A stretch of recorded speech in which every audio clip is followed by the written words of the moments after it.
Our mission at Mary's Land Farm is to raise healthy animals, fruits and vegetables in a permaculture environment on natural pasture with the highest ethical standards for animals and their caregivers so that our family and yours eats nourishing food raised responsibly.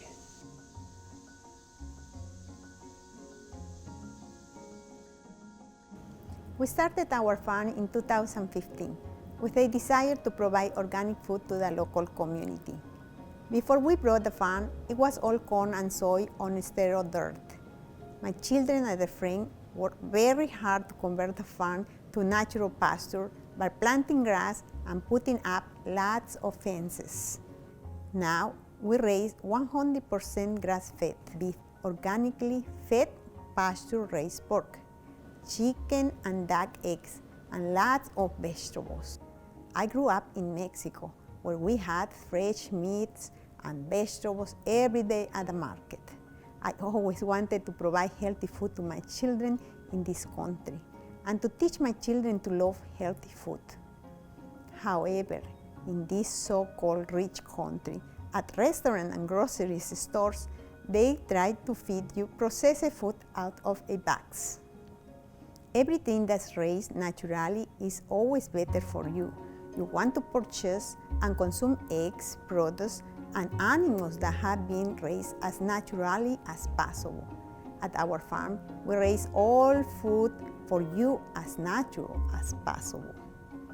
In this video, we'll give you an introduction to why we do what we do.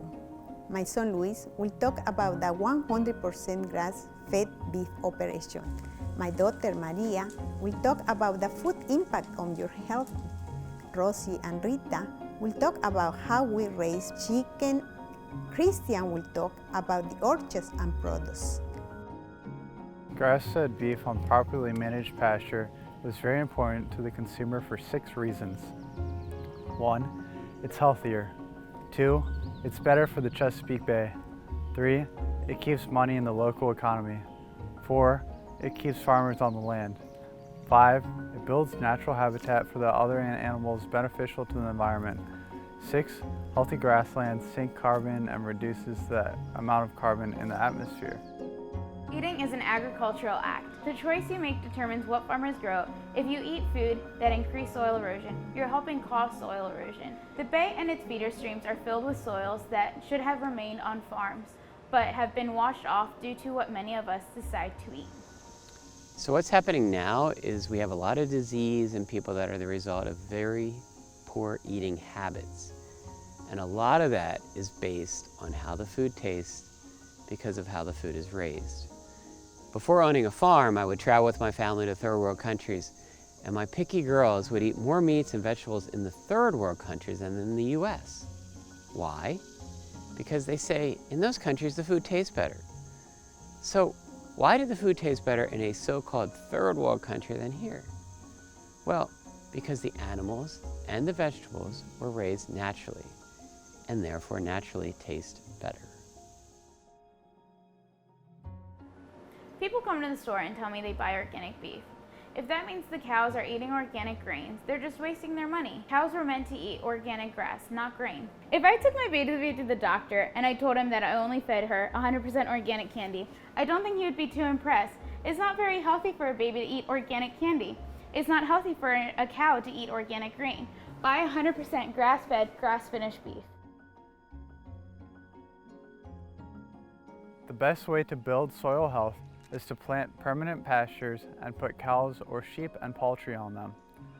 We mimic nature by bringing animals onto a small strip of land for a short term and then allow that small strip of land a substantial rest period. As a result, the root systems of the plants grow deeper. Responsible farming is critical to water conservation and water quality.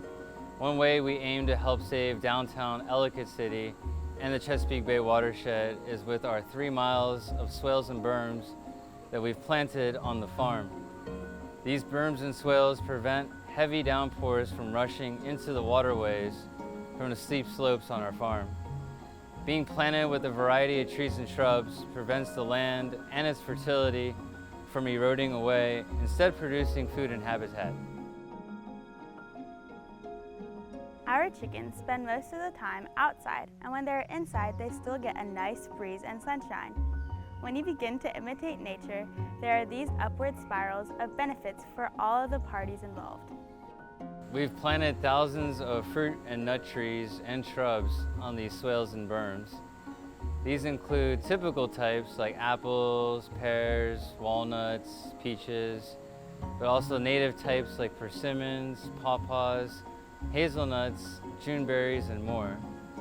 They'll be fruiting in the coming years. The plants are grown naturally with doses of mulch, farm compost, and companion plants. High-quality grass pastures will draw down carbon through photosynthesis, store the carbon in the root systems, and make it into food. As animals graze the grasses in a managed intensive grazing system, they cause the root systems to go deeper, therefore drawing more and more carbon out of the soil environment and into the soil. Here we have our duck eggs from our foraging ducks. Our ducks lay their eggs at sunrise. They spend all day outside in our pond or in our stream. The other item here is our Mediterranean herb spice. This goes fantastic with all of our eggs, meats, vegetables, whatever you want to add to it. It adds a spectacular flavoring. This farm existed for 80 years as a soybean and corn crop rotation farm. It's a blessing to be able to convert it to a local production system of fruits, vegetables, and meats for my family, our guests, and the local community. I grew up as a normal suburban kid and had lots of thoughts about what I might like to do in life, and none of them included farming. I started an egg business in Florida, which is where I first started making some innovations in farming. My dad bought a farm. I started looking for ways I could help him and found a man named Sepp Holster in Austria. He could be considered the father of permaculture. I've studied his methods and have been incorporating them here on this farm. This is our whole chicken. We raise them here on our farm from June to November. They are 100% soy-free diet. They move to clean pasture twice a day. They have much more flavor than a store-bought chicken. I believe it is because they are out in the sunshine, eating clover, bugs, and living in a natural life of a chicken.